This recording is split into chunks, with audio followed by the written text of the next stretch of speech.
Hey everyone, it's Kong again with another episode of Should You Summon? This is our first week of double recurring Destiny banners.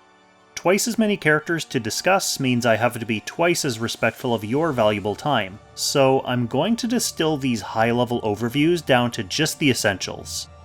Team role and factions, bonds, and content highlights. So let's get into this week's 2 Destiny banners. The first features Rachel, Lana, and Tiaris, and the second features Lanford, Shelfaniel, and Virash. It's very important that these are 2 separate banners instead of one mega banner, because it means you can take advantage of a guaranteed Destiny summon on each one. Say for example you were missing Rachel and Lanford, if these units were all together on the same banner, then you would have a 50-50 chance of getting one or the other. But since they're on separate banners, you could guarantee yourself a Rachel and guarantee yourself a Lanford, if you wanted to do that. These banners both run from June 24th till July 7th. The Rachel, Lana, and Tiaris banner will also be returning in November. The other one isn't on the schedule again yet, but Lanford himself comes back on a different banner with Rainforce and Clotaire, also in November, so plan accordingly. So let's start with Rachel. Rachel is primarily a magical DPS with a bunch of additional utility. She has a great combo of AoE and single target spells, her talent provides extra healing and debuff removal, and she has Gospel. She's a member of Yeless Legends buffed by Landius and Sigma, and Protagonists buffed by Matthew. This puts her on faction for Phoenix in the Eternal Temple, and she's also a strong pick against Needhog in Ancient Beckoning. She unlocks the attack bond for Landius, which is a very important one, and the defensive bond for Lambda. For her own bonds, she needs Angelina for her defensive bond and Landius for her attack bond. Next up we have Lana. Lana is a magical DPS with a talent that gives +1 range on her skills. She is an older unit, so she has suffered some power creep, but she's also a fan favorite and a prime candidate to get an SP class sooner rather than later. She's a member of Dark Reincarnation, buffed by Bozel and Licorice, and Princess Alliance, buffed by Shelfaniel, Luna, and Christiane.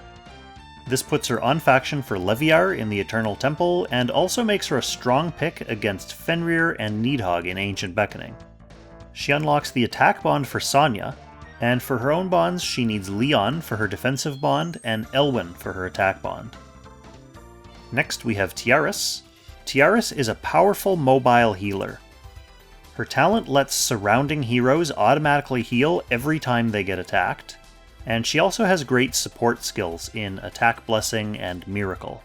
She's a member of Protagonists buffed by Matthew, Princess Alliance buffed by Shelfaniel, Luna, and Christiane, and Origins of Light buffed by Dehart, Jugler, and Freya. She's on faction for Leviar and Phoenix in the Eternal Temple, and she's also a strong pick against Hugin and Munin, Jormungandr, and Needhog in Ancient Beckoning. She unlocks the attack bond for Dehart and the defensive bond for Gerald and Layla, and for her own bonds she needs the exact same units, Gerald and Layla for her defensive bond and Dehart for her attack bond. So jumping over to the other banner, we'll start with Lanford. Lanford is a physical DPS with infantry and cavalry classes. His talent is a supportive stat-boosting aura, and his unique helmet expands the aura's radius to 3 spaces. He's a member of Yeless Legends, buffed by Landius and Sigma, and Strategic Masters, buffed by Altmuller and himself, Lanford. His faction buff for Strategic Masters boosts damage by 15% for mixed-type units. He's on faction for Phoenix in the Eternal Temple, and he is a strong pick against Needhog and Sleipnir in Ancient Beckoning, largely thanks to his aura. If you're already bringing Rosalia to those fights though, then you don't need to bring Lanford because their command auras don't stack. He unlocks the attack bond for Wheeler and the defensive bonds for the Knight of Mystery and Rosenseal.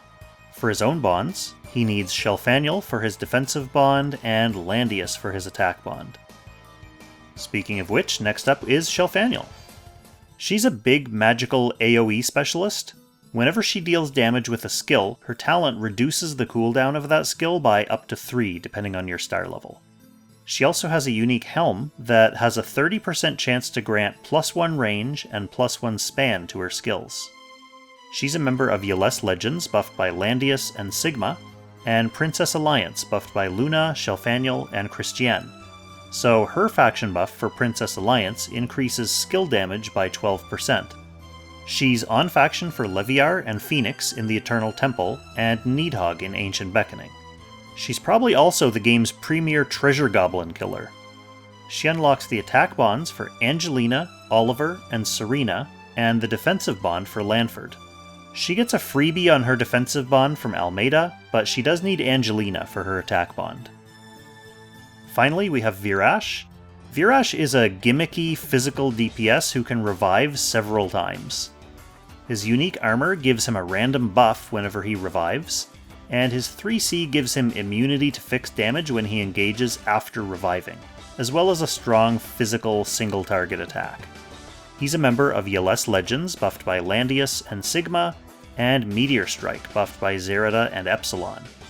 He's on faction for Scylla and Phoenix in the Eternal Temple, and he's not a meta choice in any Ancient Beckoning battles, regardless of what he's on faction for.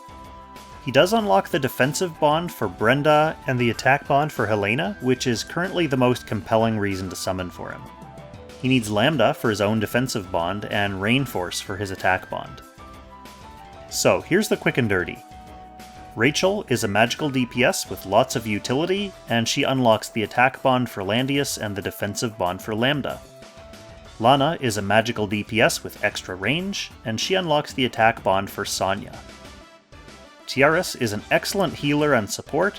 She unlocks the attack bond for Dehart and the defensive bond for Gerald and Layla. Lanford is a physical DPS with a stat-boosting aura. He has a faction buff for Strategic Masters, and he unlocks the attack bond for Wheeler and the defensive bonds for the Knight of Mystery and Rosenseal. Shelfaniel is a magical AoE specialist with cooldown reduction. She has a faction buff for Princess Alliance, and she unlocks the attack bonds for Angelina, Oliver, and Serena, and the defensive bond for Lanford. Virash is a self-reviving physical DPS, and he unlocks the attack bond for Helena and the defensive bond for Brenda. So finally, just a reminder about upcoming banners. Next week sees the launch of 2 new characters, the new Rainforce, the King of Crimsonia, and Sissy White. The week after that, we should be getting the return of our annual Valentine trade-in event banners. This year, we've got Luna and Dehart on one, and Werner and Rosalia on the other. These banners are a pretty generous way to get one or the other character.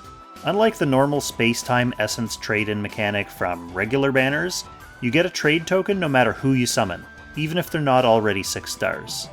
You can then trade 50 shards of one banner hero for 60 shards of the other, which is enough to actually summon them from scratch. The worst result is pulling an off banner, since you'd still get the trade token, but you wouldn't have any shards to trade, unless you save up some shards beforehand. The trade tokens can be used on either banner, so if you save up 50 Dehart shards in advance, and then you summon on the Rosalia and Werner banner, you can keep that new unit, and then go trade your Dehart shards for Luna on the other banner. It's something to consider planning for, depending on what you need. Unlike these double recurring banners, where I can just do really quick summaries, I'm going to want to go into a little more depth on those 2 banners, so I might have to call in help for that one. Alright, so that's it for this episode. I hope you found this video and these super summary summaries helpful. Let me know in the comments if you plan on summoning on either of these banners, or maybe even both. Do you have a Destiny guarantee lined up? And definitely let us know how your summoning went too.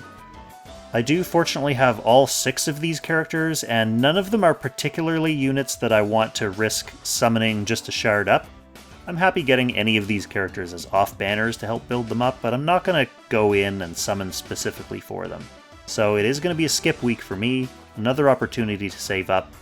I'm not sure yet if I'm going to use any of my vouchers on new Rainforce and Sissy White, but I'm definitely going to be summoning on those Valentine banners. As always, thank you so much for watching, and I'll catch you in the next Should You Summon.